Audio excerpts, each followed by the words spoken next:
Okey, untuk pair euro JPY forecast untuk minggu hadapan 13 hingga 17 April. Okey, kita tengok apa yang ada dekat euro JPY pada time frame H4. Okey, pada minggu lepas, okey, kita ada entry untuk setup pada time frame H4, setup dominant.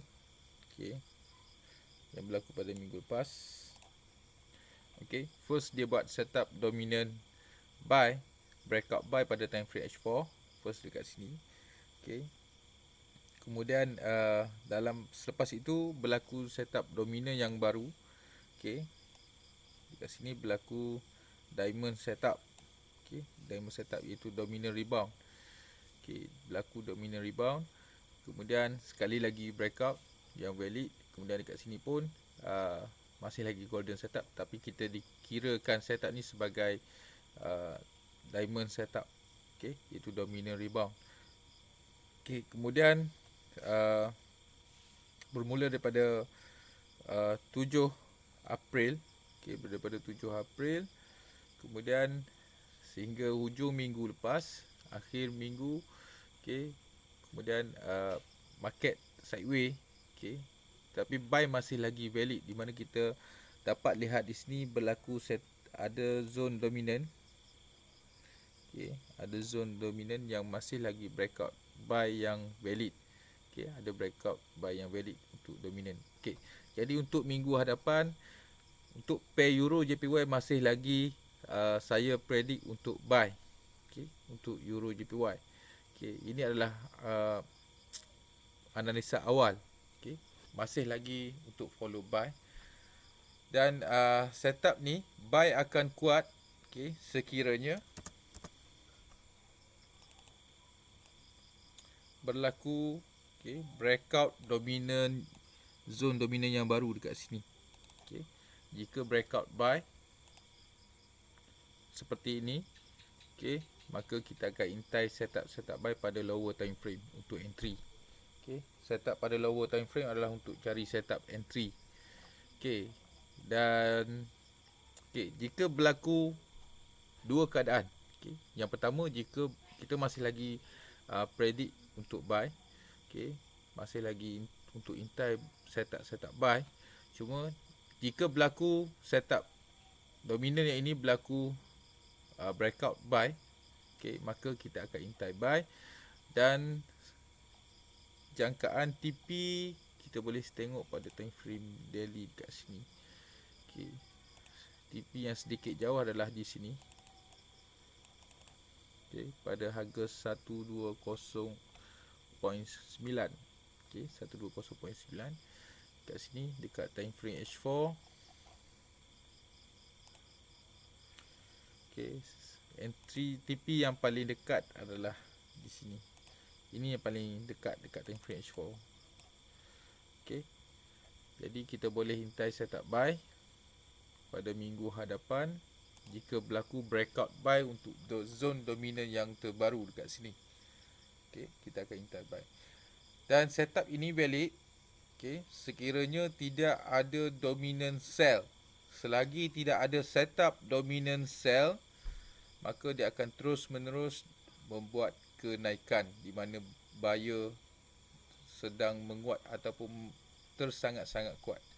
Okay, jika dia breakout buy sekali lagi dan kemudian selagi tidak ada dominant sell, okay, dia akan terus lagi buat kenaikan. Jadi dekat sini kita tandakan dia perlu breakout pada harga, okay, 118.71.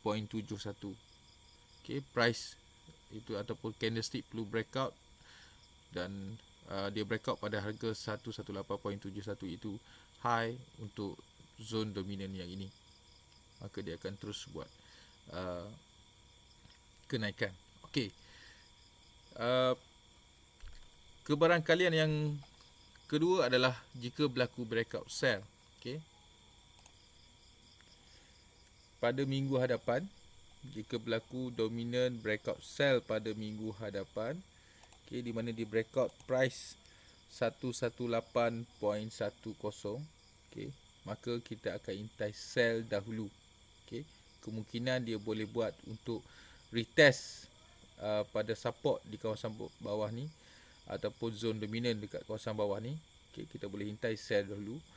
Dan selagi tidak ada dominant buy, selepas dia buat breakout sell, selagi tidak ada setup dominant buy, dia akan terus buat penurunan. Okay, sehinggalah ada dominant breakout buy semula, baru dia boleh buat kenaikan semula. Okay, apa yang saya nak bagi tahu untuk keberangkalian yang kedua, jika berlaku breakout sell, kita akan intai untuk setup sell dahulu. Okay, di mana dia memberitahu, setup ini memberitahu jika breakout sell, maksudnya seller cuba menguat. Okay, dan dia boleh sampai dekat price di sini ataupun di sini pada 116.8 ataupun 116.5. Okay, jadi dekat sini selagi tidak ada dominant buy, okay, maka dia akan terus buat penurunan. Okay, cuma apa yang menarik perhatian saya dekat sini untuk pair Euro JPY, okay, saya pernah share untuk video pada 3 minggu lepas, okay, untuk Euro JPY pada setup monthly. Okay, setup monthly kali pertama bermula daripada akhir 2017. Okay, pada akhir 2017 dia buat penurunan. Kemudian ini adalah kali pertama ada setup dominan yang breakout buy. Okay, ada setup kali pertama pada time frame monthly, ada setup dominant breakout buy. Okay, jadi ini masih lagi saya predict, masih lagi untuk long swing. Okay, masih lagi buy, kecuali setup monthly ini dimatikan. Tetapi jika kita nak entry, nak follow terus pada monthly setup, okay, monthly punya setup agak berbahaya. Okay, untuk kita terus follow pada monthly, kita boleh follow pada time frame H4. Okay, sebab dekat H4 kita boleh monitor lebih halus ataupun lebih kecil setup.